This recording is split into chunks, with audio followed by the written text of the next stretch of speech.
తెచ్చుకొనుము. పని విషయంలో అశ్రద్ధ చేయరాదు. ఆ చిన్నదాసుడా, నీవు నా బాతులు మేపుము.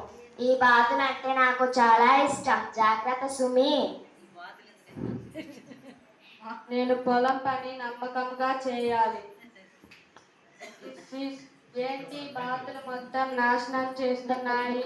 అరే ఏంటి మళ్ళీ వస్తున్నాయి? ఇప్పుడే కదా తోలింది.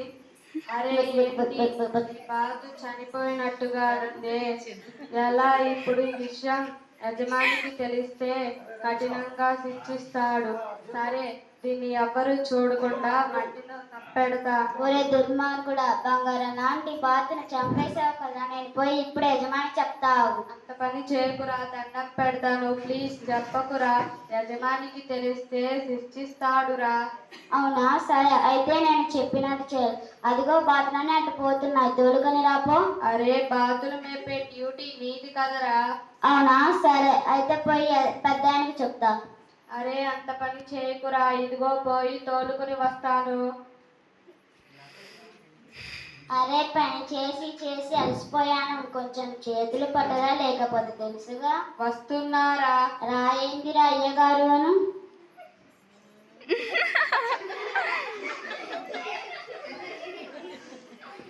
అరే వీడు చాలా ఇబ్బంది పెడుతున్నాడు రా.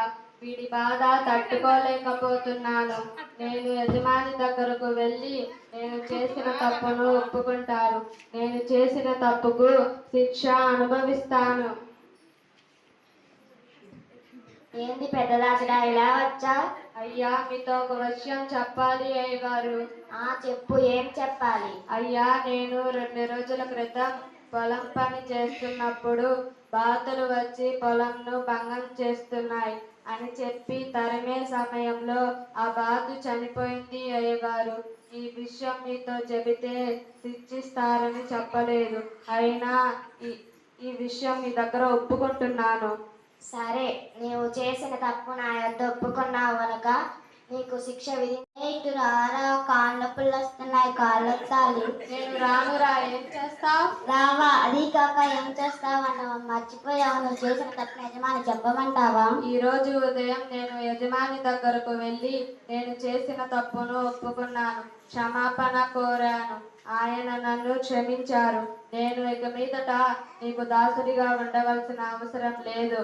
అరే, ఇప్పుడు నా పనులు ఎవరు చేస్తారు?